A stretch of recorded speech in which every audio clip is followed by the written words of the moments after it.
Hello, everybody. Welcome to the 100th episode of the MnR podcast. I'm your co-host, Roger Bodee, joined, as always, with my best friend and other co-host, Michael Hamilton. Michael, do you ever think you would live to be 100? I hope so, but that's still a long ways away, right? We're 100 right now, baby. This is it. I think the podcast's 100. Sure.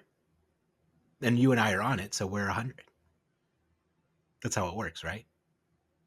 So if you're on a 100-year-old boat, are you 100? It depends. Is that boat named Theseus? No, maybe. I don't know. Does it matter? Yes. Well, it depends. How many boards did you replace? We're starting this episode off like we've started off so many episodes, with me making jokes that are very intellectual, referencing very deep in things that nobody cares about except for me and nerds, geeks like me, and you just going and playing along. It's great. Just I could do it for another 100. Yeah. Wait, but I want to go back. Is this the thing where is it how many planks you need to replace before it's a new boat? Is that what you're referencing? Yes, it's called the Ship of Theseus. Oh, okay. I've heard of this, but I didn't know its name. Look at this. We're learning, we're engaging, we're educating. It's all the things we set out to do. Yeah. And so this podcast topic is just going to be recapping kind of how our highs and our lows and our highs, just talk about things in our past, our present, and our future, about all things podcast, life, and card games, eh? Yeah, that sounds like a lot of things. Yeah. You want to know what my favorite, or one of my favorite experiences has been? Doing the podcast, or what are you? It's been getting sponsored by the Realm Games. I love being sponsored by the Realm Games because they make this podcast possible and help support content creators like us. So thank you, Realm Games, for making this podcast possible and everybody's TCG dreams as a whole become a reality every day. Yeah, the Realm Games are really cool. I'm also very glad they sponsor the podcast. That helps a lot with getting it made and getting it out to you guys. So yeah, thanks to the Realm Games, and they're a great sponsor.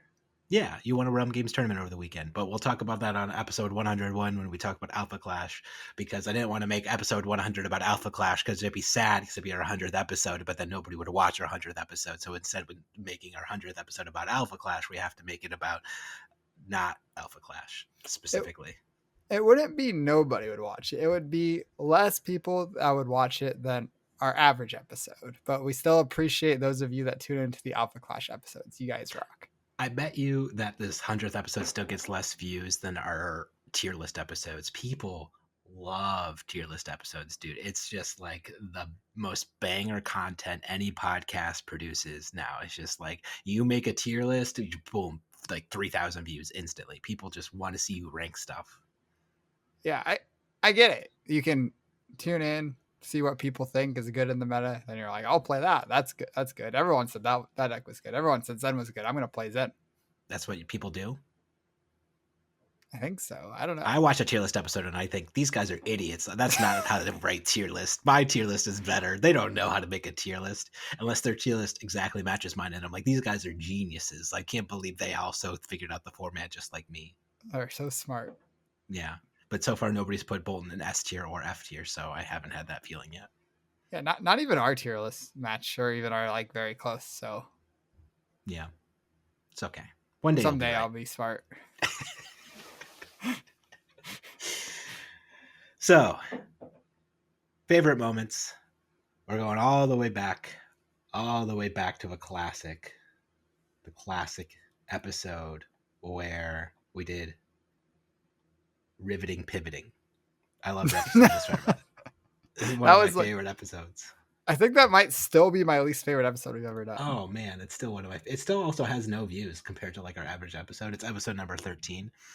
It's before we'll get there. Before we really blew up, when we were still cutting our teeth, still grinding it out in the no man's land of just a couple hundred view Andes.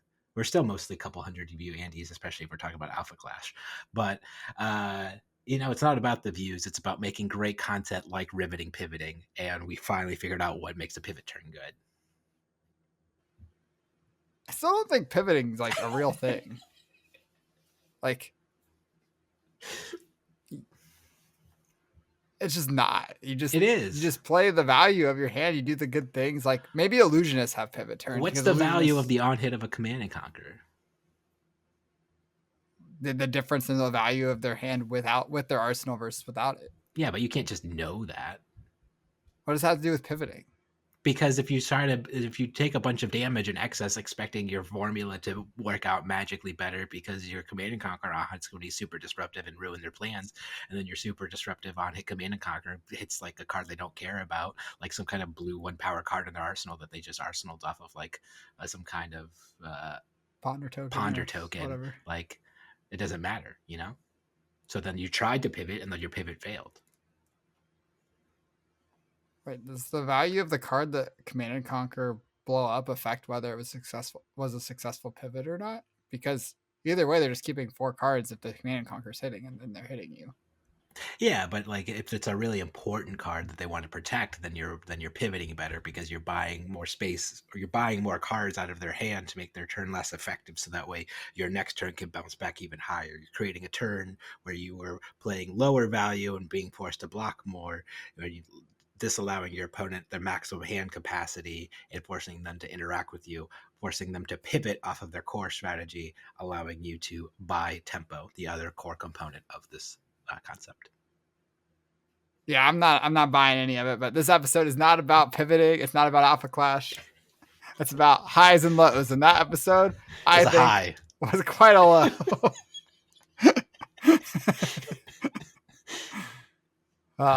Tragic. And also, there's nothing wrong with being 100 view Andy. That's 100 people listening to what we have to say. That's a lot of people. That's pretty cool. That is pretty cool. You're right. Even if it's 10 people, that's a lot of people. I saw a post on Twitter that gave me some perspective. It was like people talk about Twitch streamers that have like 12 views, like it's a bad thing. But if 12 people are just like listening to you, hanging out with you, that's pretty cool. That's a lot of people. Yeah, but are those 12 people gonna support you financially to talk to, like, because like streaming is like an opportunity cost, right? It's like dedicating a lot of your time, efforts, and resources. And if just like only 12 people are hanging out with you, that might be like cool as like a cool like hangout concept. But as far as like if you're trying to like eat food and live in the world, it's probably not so cool. So yeah, I agree. Streaming to 12 people probably not going to pay the bills, but yeah, thankfully. We're now independently wealthy with our Realm sponsorship, so we don't even care about the views we get anymore. But I guess if we got no views anymore, the Realm probably wouldn't sponsor us anymore. So we got to keep somewhere in the range of views that our sponsorship and our Patreon keeps working out, so we can keep making this content worth our time, effort, and resources we dedicate to it. Yeah, I kind of believe in make the content we want to make. If people like it, great. If not, well, at least we had a good time, and then we'll move on and do other things. Oh yeah, I 100% agree. I don't think I've ever like made content I don't want to make, with the exception of a low we can get into, but I don't have to deal with that low anymore. Like since I've started the podcast. The only exception that is going to be like if we want to talk about a low, which would be like like a major tournament and we were binding to not talk about our decks or secret packs or anything like that, and then we'd have to basically sit down and like have an off the rails episode where I just fart around for 30 minutes and just say like, what about this? I don't know. What if Flesh and Blood cards were like candy or something, and then we'd have to publish that episode. Those episodes were horrible to make. I hated those. Yeah, they were tough. I think honestly those have probably been my biggest lows since we started the podcast, is both towards the end of last year when we stopped making the podcast, where it was like big tournaments coming up, couldn't talk about things, and we were both pretty burnt out. I think that was my lowest low of the podcast, just trying to put out content that we both didn't feel great about, but we felt like we had to make it anyway. Yeah, that's never fun. And yeah, I guess I'm talking about specific on the podcast lows because uh the hiatus was like the personal low of like my personal life. And if you know me personally, you know just how low that low got for quite a while. And the reason why I stopped making the content because I just had to the ball metaphor dropped on my balls. I had to pick up all my balls. I had some serious ball management going on. And but thankfully, as we said, the balls are better. I got all my balls back in the air again now, and we're making the podcast again. But the hiatus was really sad, dude. Lots of people like DM'd me personally or the podcast account at the time because I still didn't have a personal Twitter, just saying like really nice things. And that did mean a lot. Like, it's always nice to know that people like enjoy the content, whether it's when we're going on hiatus or when people come up and just say nice things in person at tournaments. I always really appreciate it.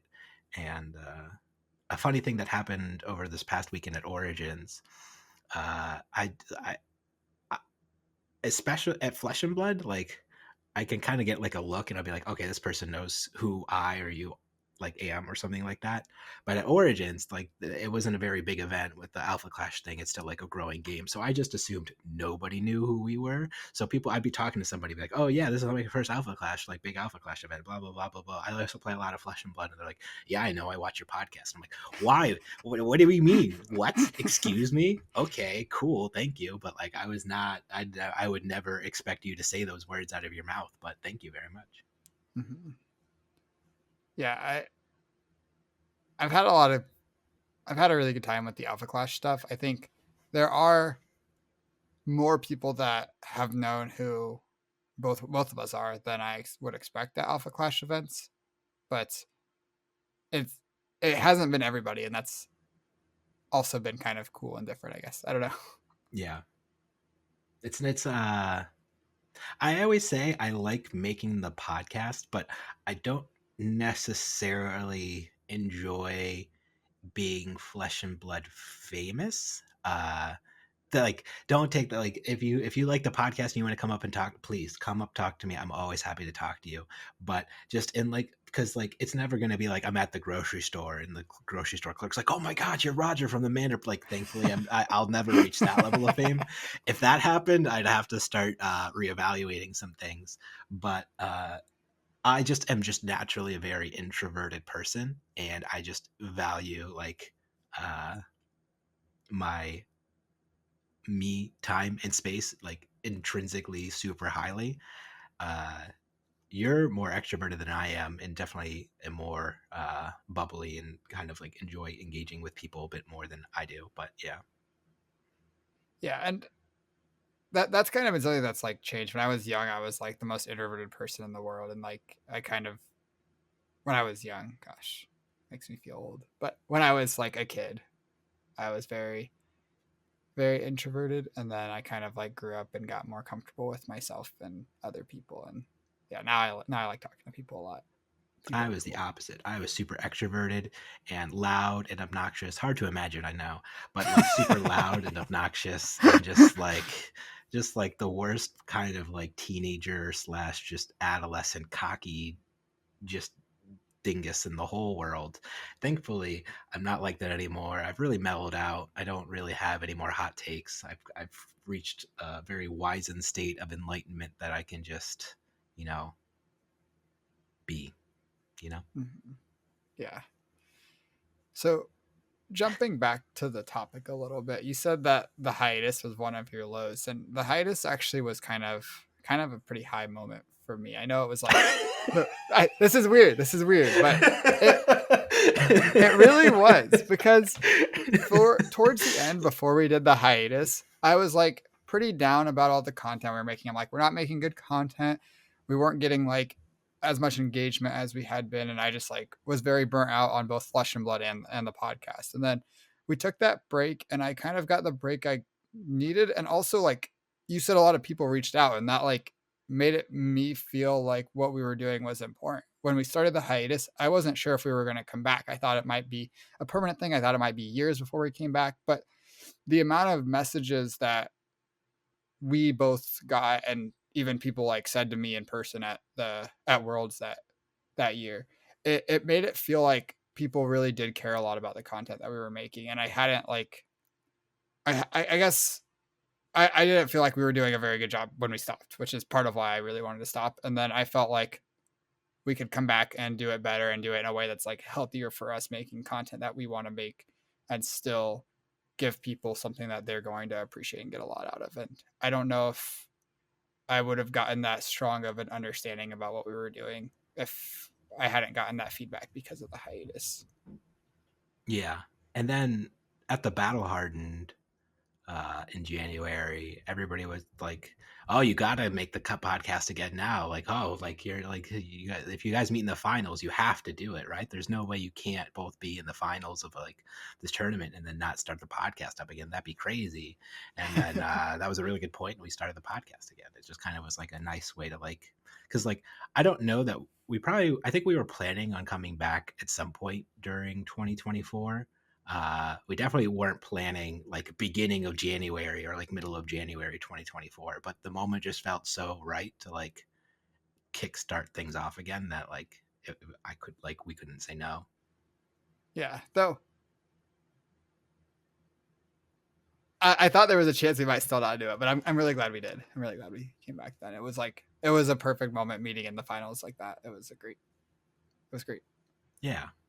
Another high for sure. And then we're continuing this high note. I liked when you continued to verify that you are Michael Hamilton, where like you had the calling win and that was cool, and people were like, yeah, whatever. Like Michael Hamilton won a calling, sure, he's cool. And then you won U.S. Nationals, and people are like, okay, he's won a calling, he's won U.S. Nationals. Michael Hamilton, he's pretty good at card games.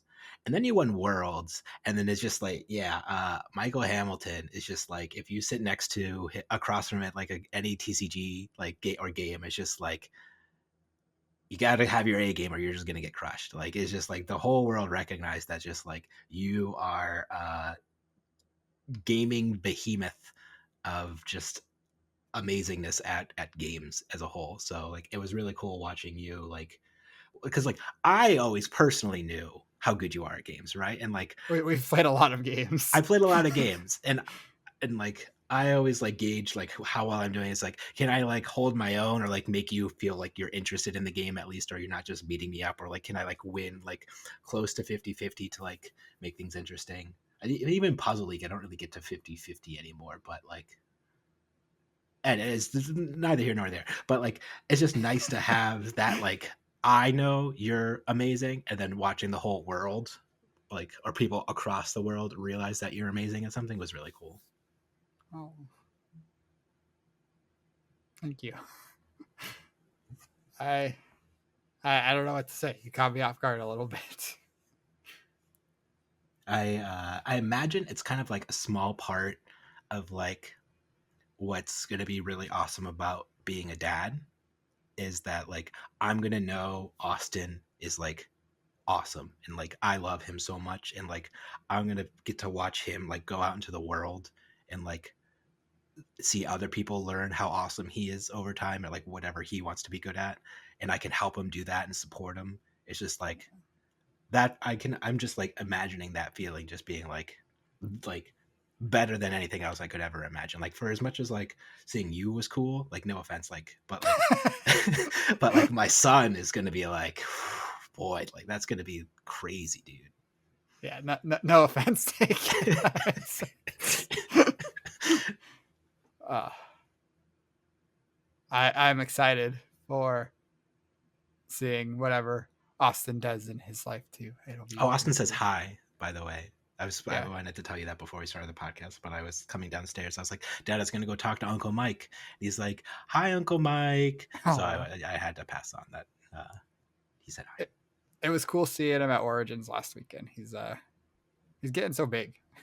Yeah, you held them for like 2 minutes, and you're like, I can't My hold him arms were anymore. so tired. I was like, what's going on? Yeah, maybe that's why like I'm getting like people are like, "Do you work out?" And I'm like, "Kind of." Like I run after a toddler on playgrounds and like have to like pick him up and maneuver like 40 pounds of like meat just on like a random notice and just carry him and like carry him through a grocery store because he inevitably is like, "No, cart, carry me now. Dada, pick me up." And I'm like, okay, I guess I gotta pick up this toddler now because he's not a baby anymore. He's like a full blown like toddler. Like it's crazy, dude. And I guess that's like something crazy too. Is like we started the podcast like right as he was born. Like the month he was born, we released our first episode. Right? It was like post PT1. Yeah, right after PT1, which was he was born during PT1, right? Yeah, that's Like why I couldn't Saturday go. night. Yeah. Yeah, Friday night, Saturday night, one of the nights. Yeah, I remember being like in like the not emergency room, but the maternity ward, like messaging you, be like, "What do you mean they're playing Kano? That's crazy, dude! I can't Oh believe my it."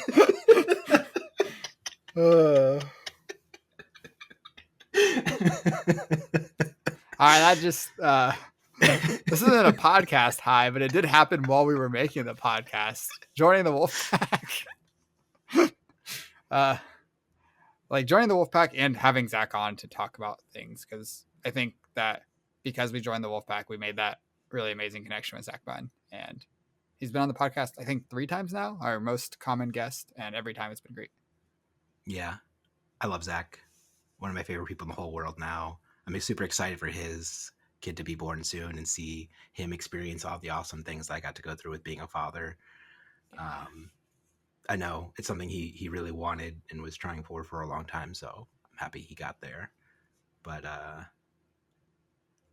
my status on the Wolfpack's still up in the air. I think I was invited to attend the recap meeting later on tonight.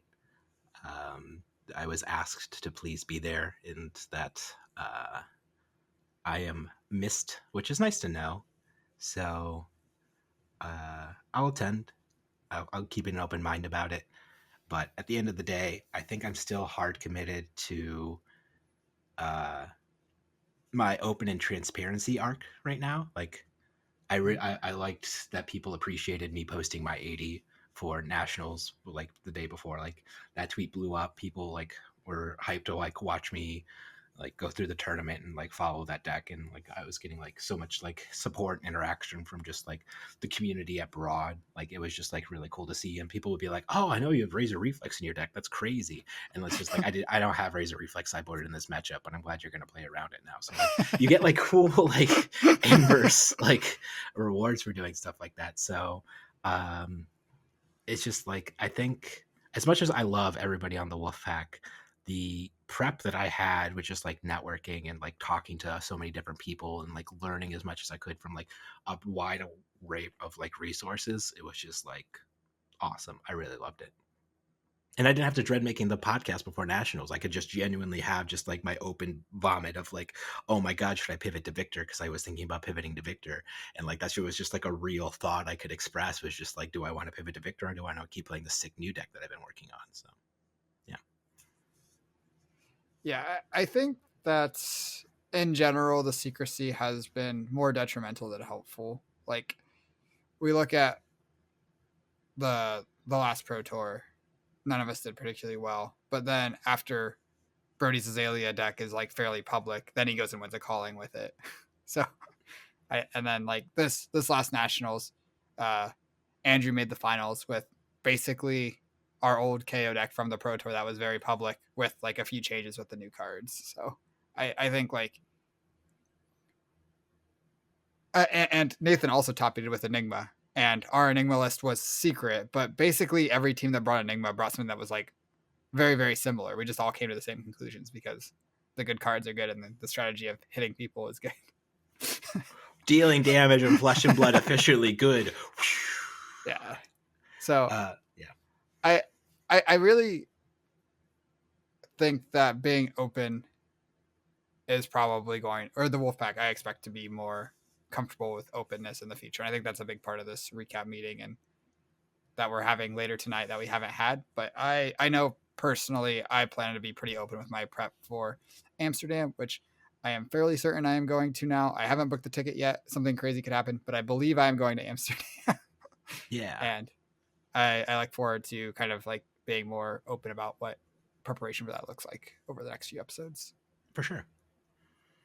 And then jumping off of the other point that you talked about with Zach being our most represented guest, I liked all the guests that we had on our podcast because this is a high for me and it's going to be a low for you because you hate having guests on the podcast, which is why we don't really have guests on the podcast anymore.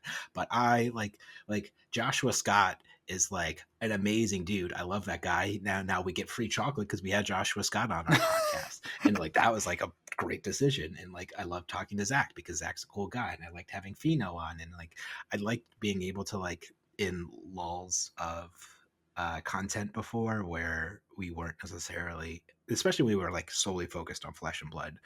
I I liked being able to like talk about or talk to different people.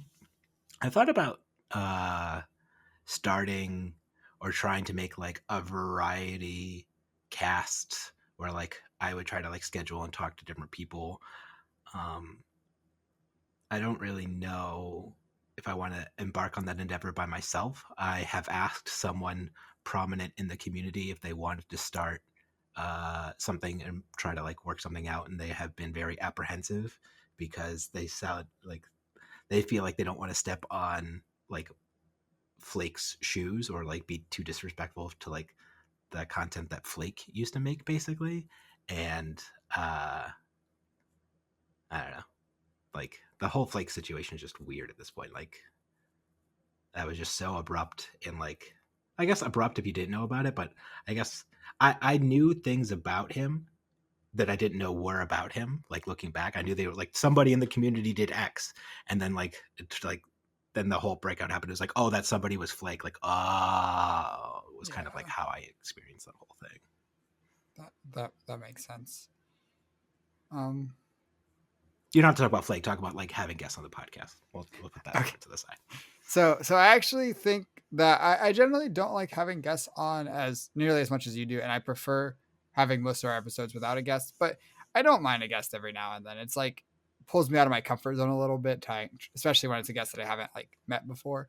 I think that the Josh Scott episode went. I thought that was a really good episode. Analytics weren't great on it, but I really liked that episode a lot, and I feel like I personally learned a lot, which is like one of the biggest advantages of having guests on is both of us get to learn a lot of things and get our questions kind of answered. We could have him on again at some point soon. I feel like there's a bunch of stuff we could talk to him, and I know he doesn't have a lot of sway, but he has some amount of sway over things like the new concession rules. He wrote a long article about it that clarified a lot about that, but we could still kind of express our concerns more directly and just kind of have a more open and direct conversation about that and a couple other kind of like hot button rules topics in general. Would probably be good to just have like a broad discussion about, I feel like. Yeah, I had a really interesting trigger conversation with the head judge of nationals, and I think I have some maybe feedback on that too. So cool. Feedback or questions. So that would be cool to talk to him about. And then number one obviously would be James White. Would you want to have James White on the podcast? If James White was down to come on the podcast, would you talk to him? I mean, if James White's going to come on our podcast, we don't turn him down. We don't say no. Sorry, James, we're a little busy right now. Yeah. We could get you scheduled in like 2 years or something down the line. Let's pencil it in. Come back in like 200. I think we can schedule it in like 200. Of course, if James White wanted to come on the podcast, I'd be like, yeah, we should have James White on the podcast. He's the biggest name in Flesh and Blood, obviously. He made the game. It's his game.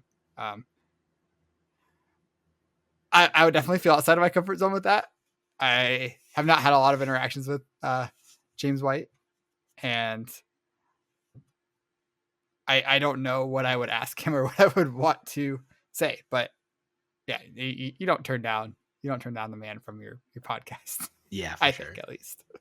We had Brian Gottlieb on once, but that's been a very interesting dynamic between mostly myself and Brian. That's developed over these past years now. He said a lot of really nice things about me during like my game against Pat though, and like I really appreciated that. Like you didn't have to say all those nice things about me. Like he could have been like, yeah, Roger, he's on the MnR podcast, whatever, moved on. But like I feel like he spent like more time than necessary, like giving me some very nice words of uh praise. So I really appreciated that. I really respect Brian a lot. Like obviously we're both on this law track. We just have a lot in common. I feel like we're very sardonic, sarcastic people overall, and that kind of like also is what leads to like us particularly ruffling each other's feathers sometimes because that sarcasm especially doesn't come across via parasocial or uh, Twitter posts particularly well. But every time I've ever talked to him in person, it's always been like amazing. So I don't know.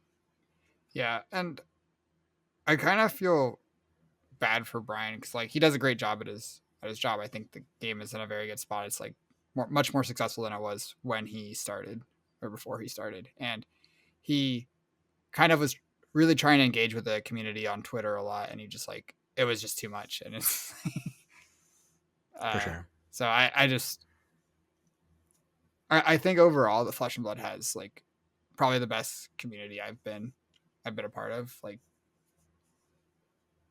Yeah, but any nothing's game. So perfect. yeah, but yeah, nothing's perfect, and I think that well, we do have, especially at events, like the community is really, really, really positive, and I don't think I've had a negative experience at an event. I'm trying to think. It's like there's I've had a ton of positive, very positive interactions, but like online, it doesn't always stay as clean and positive, and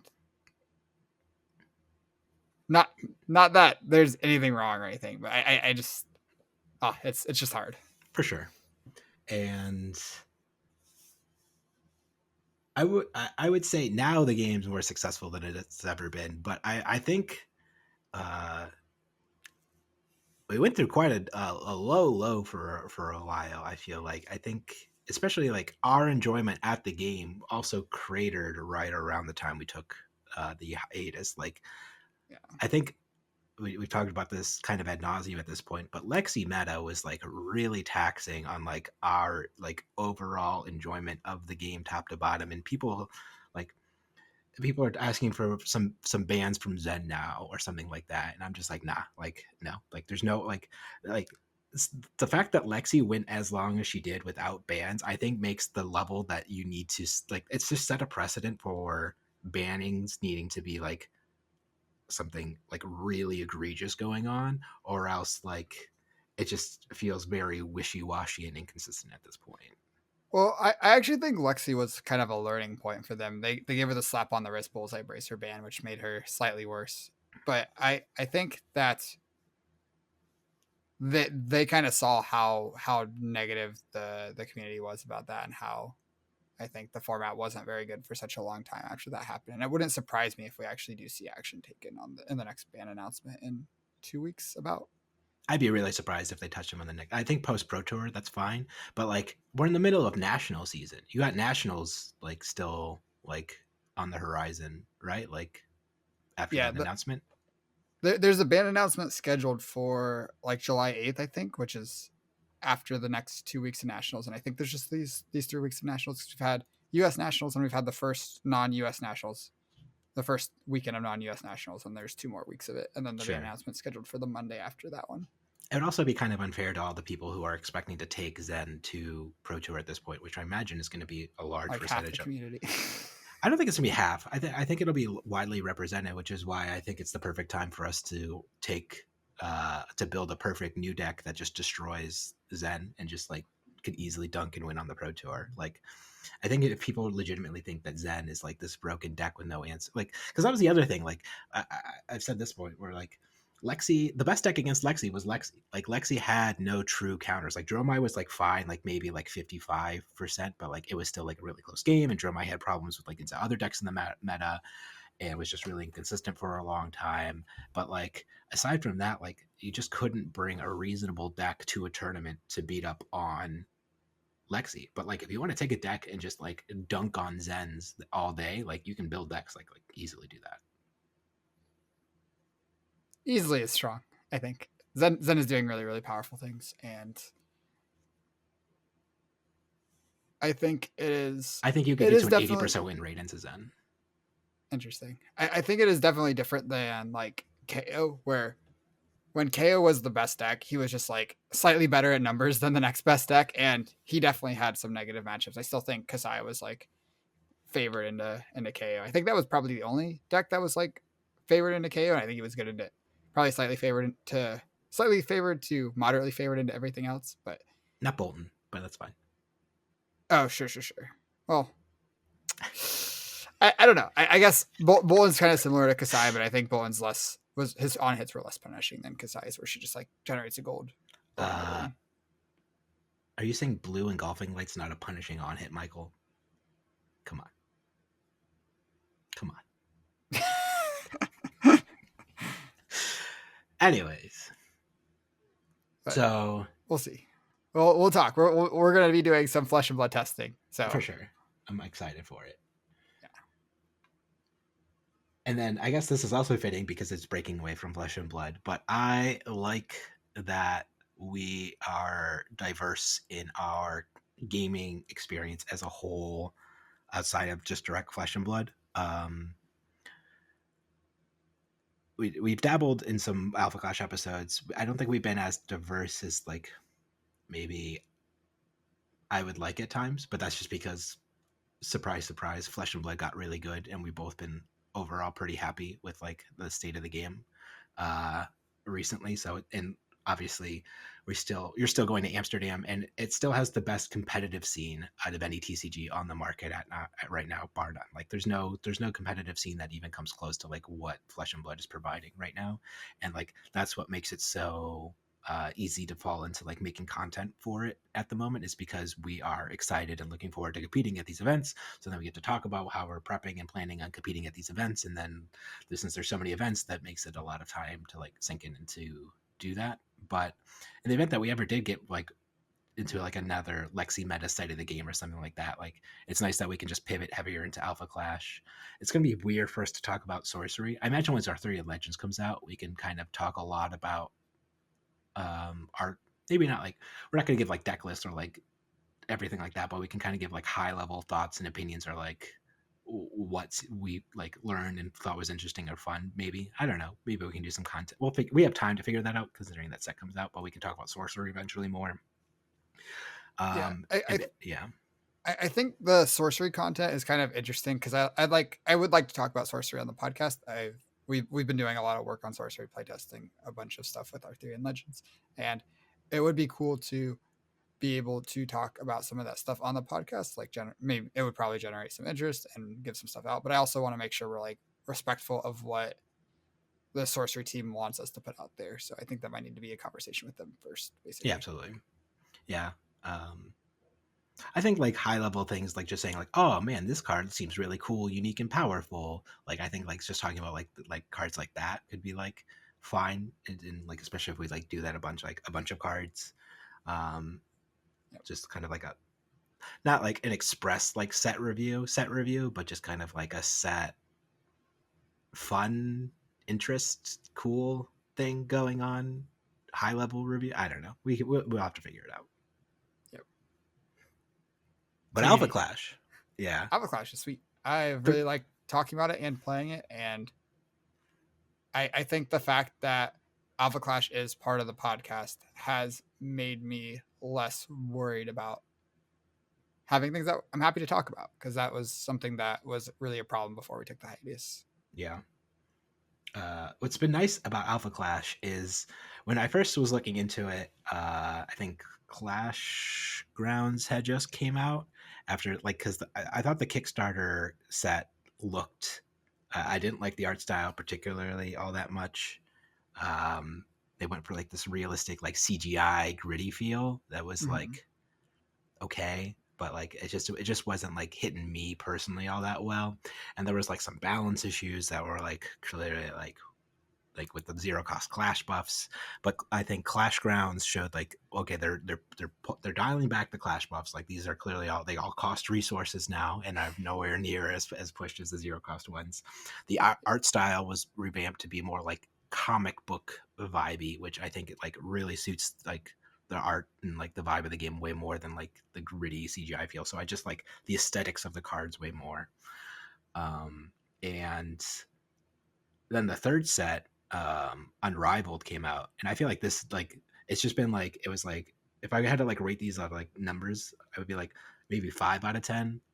Kickstarter or The Awakening, I think, is the first set, and I'd say like maybe like 6 or 7 out of 10.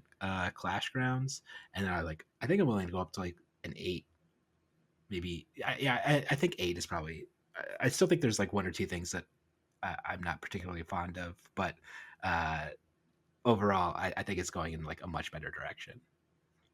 Yeah, I agree with that. And I think that when you first were learning Alpha Clash, it was at the Realm Invitational last year with Zach was showing you how to play. And I'm like, okay, this game seems like it might be better Magic, but like if there's not organized play, if there's not going to be big tournaments for it, it doesn't make sense for me to really learn it. Because if I like it a lot and I want to be competitive at it, there's nothing to compete. And turns out I did like it a lot, and I did want to compete at it. But they kind of added this organized play thing, and they made this big announcement for Vegas, and they had the roadmap where they were going to have more events. They were going to have a pro tour. They were going to have a worlds. They were going to have a progenitors gambit, which is essentially nationals. And then I'm like, okay, if we like the game, there's tournaments to go play in. This is cool. And then played it, learned it, had a really good time. Went to Vegas, had probably the most fun I had playing a tournament in quite a while. And from that, I was pretty sold and expect to keep playing in these Alpha Clash tournaments. Yeah, I would say the only thing, like I think I alluded to like one or two things I don't like, and I just want to hash that out because I am overall super high on the game, like way better. Like I said, I think it's getting better and better. I have the book now. I'm excited to read. I'm interested in the lore and how these heroes like develop and like all this cool stuff that they're going on. They're clearly very dedicated to like really building the brand as a whole, which I think is really interesting. Um, but I think quick actions and traps are still like extremely watered down, and like there's just no reason to like put them in your like it's one thing like if they're like from like an overall design perspective, I get that if you are trying to lean into the game being faster and you want creatures, minions, clash cards to be stronger or the core focus of the game, I get it.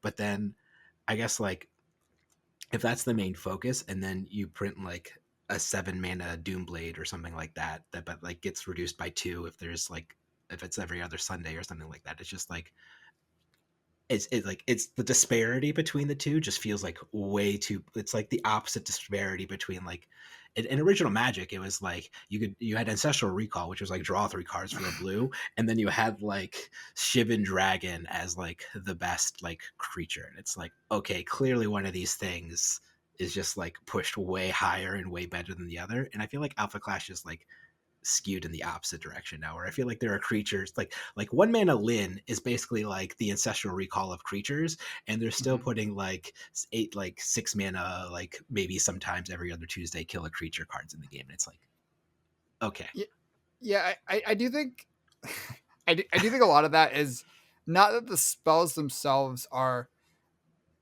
inherently too weak. It's just the fact that you can't play them whenever you want on your opponent's turn. They have very specific windows where you can play them, like counter attack, counter play. So if your opponent's like, I think you have a counter attack here, I'm going to play 2 minions and pass.